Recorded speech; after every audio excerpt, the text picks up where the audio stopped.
kalung sit ten zoza amasa na ko ma holin theya kong su kakipai now lolhin na kan nei na to na kamuti kadam na birthday ni ko 19 October le pang do ding kipa ta na birthday ni pom de ni chule so talawa ilong tu han son mo so na ding chabel ken so ba ding ai ta sai din tam he song ze tu nya ding chai chai ta na hin hin si na man ding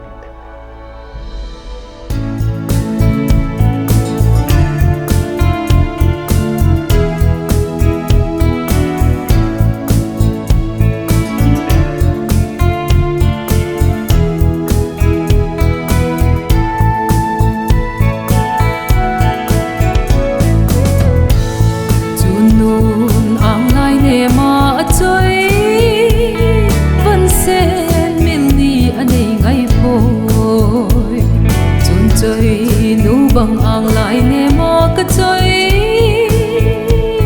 cái nắng iti kamil ding ham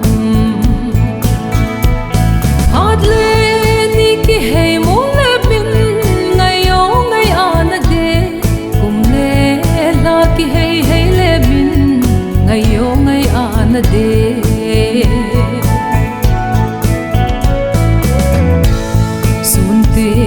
gian khô din ki gel mo gian ting sun khô din ki gel mo sun la dang de lo gian la dang de lo anai iti ka do ding ham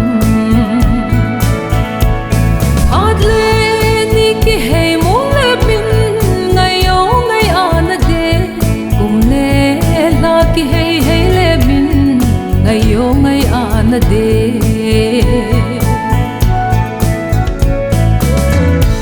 sa mong zal mon khun lai chunga nam zin zan su to kho ka va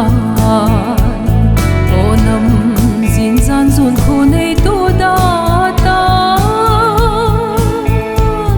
sanga gen thei kai bo ve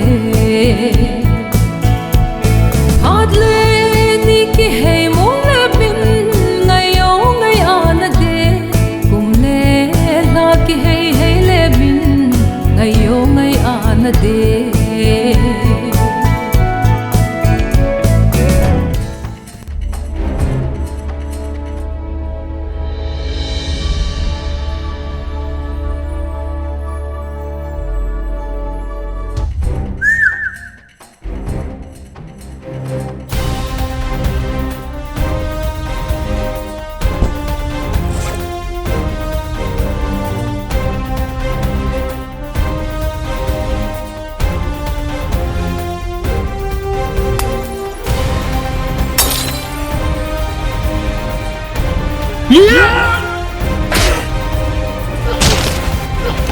ano ba ito kasukin? Magsintain ka tumata sa may suhin mo. Asin siya kalunday no. Lugto mo so di kung saan ang parin na kahit pa. Tuni ay. Aba dahil na kailangan kipata kimuto din ang kailangan.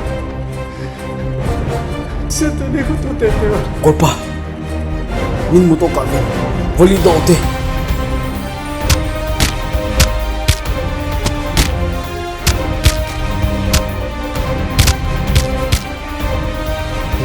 Giao đi.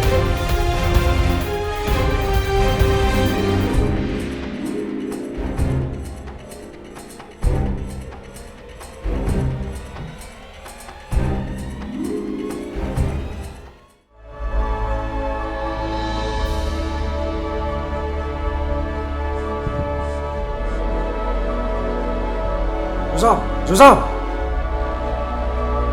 Umilis na ka akong naana. Gusto kami sa mga balik tabi. Bebito okay na masala.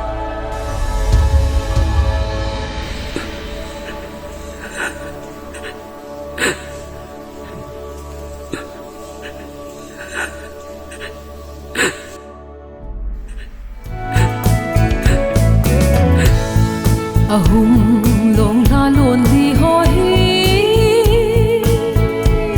lung nem lon dia bo na gel ham chun lo zo lo lon di hi zeng zong le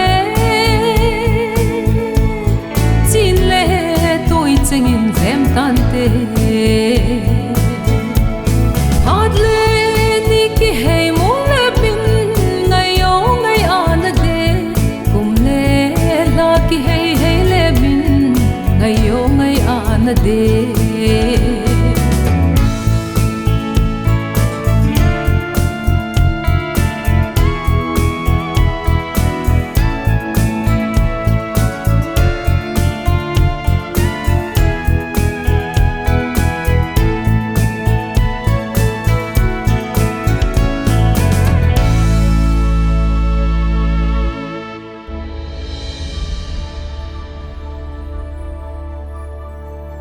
Oh, given na hiveo, tikal na ba na hiye? Ahili iti dana, tuwahi dama na mil kamutay kinam, kamangham kataham mo. At ahya po. Ngayon, silso to hitihin po.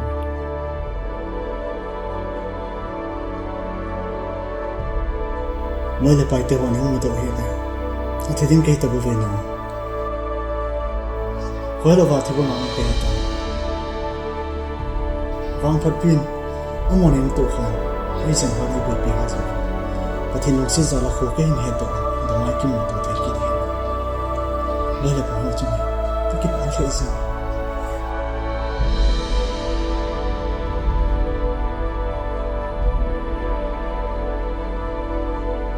Happy birthday boy. Kapte, Junior hai. Long top lang. Sorry.